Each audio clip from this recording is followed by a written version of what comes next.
Tell me about making it. It's so fun. Was it? It was so fun. I mean, Seth creates a really easygoing atmosphere. He's so chill.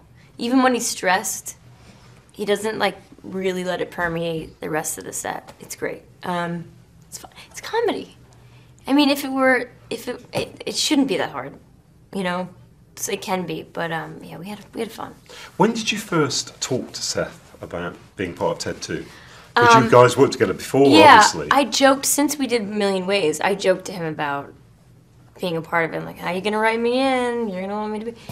And it was always a joke. And then one day he was like, what are you doing in June? And I was like, oh, well, just to do this other movie, blah, blah, blah. And then it got closer to June and he was like, so, what do you... Oh, no, it's not June. It was just in January. And then a couple months later, he's like, so yeah, do you want to do this? And I was like, oh, you're serious? Well, it'd be weird to jump into a franchise because there's already a fan base. But, and there's no script. And so I don't know what I'm doing. I would just be like signing on blindly. You'd seen the first one at time of release, maybe? Yeah. And? I liked it. Yeah. Yeah, it was good. There were some funny moments. And with this one, tell us about who you play. The wonderfully named. Samantha Jackson. The wonderfully I named. chose Samantha. Did you? And then he ran with it. And he was like, Samuel Jackson. And that's how I feel about that scene. No, yeah, I don't know. I was just like, can I choose my name? He's like, yeah, sure. I'm like, can I be Samantha? At that point, I already knew I was going to be a lawyer, a stoner lawyer. Right. A stoner lawyer. A stoner lawyer. That's not a phrase you hear a lot of, is it? I know. Well, you don't hear that a lot, but I'm sure there are a lot of them.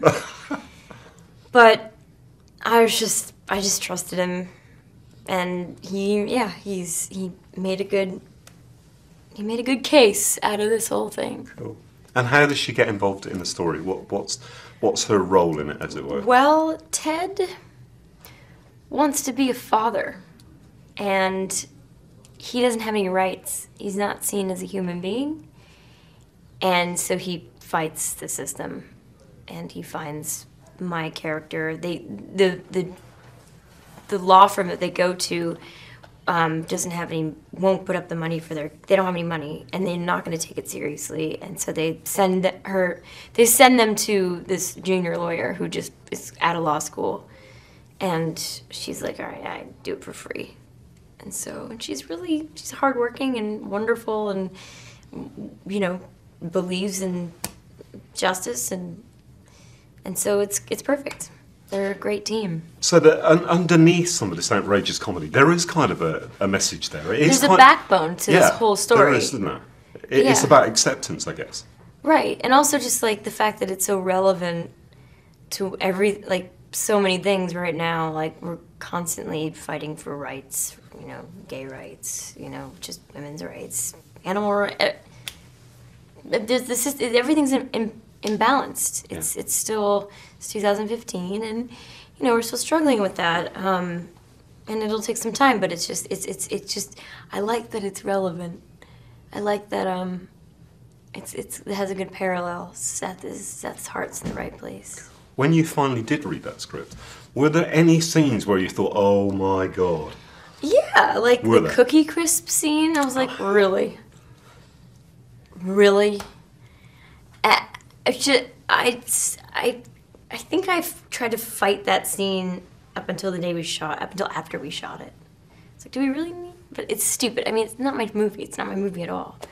They know what's funny to their fans, and I'm not gonna think everything's funny, but I certainly I'm not offended by much, but there's just certain things I'm just like, really?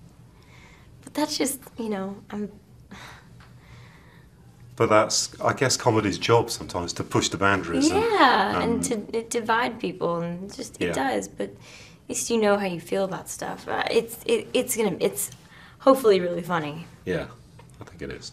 Okay, I really hope so, man. Tell me about on set. You've mentioned that, you know, Seth is director, but he is also Ted. So what do you, when you're doing a scene and Ted is there, what have you got to kind of work with, as it were? What I know of Ted, like how he talks. Like, I've seen Ted 5, 6 times. Yeah. it was on in Boston all the time throughout the filming of this Ted2, so it was kind of great.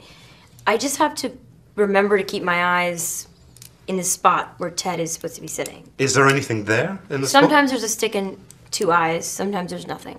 Sometimes there's a stuffy. We do a stuffy pass, and it's the bear. Stuffy, as in like a stuffed animal. Okay. But it has like it's a puppeteer works on it. This guy. Oh, wow. Blair, genius Blair, who's literally responsible for Ted. Yeah, he's amazing, and he brings the puppet in and moves the head, and but only at the end of every take, every shot. I mean.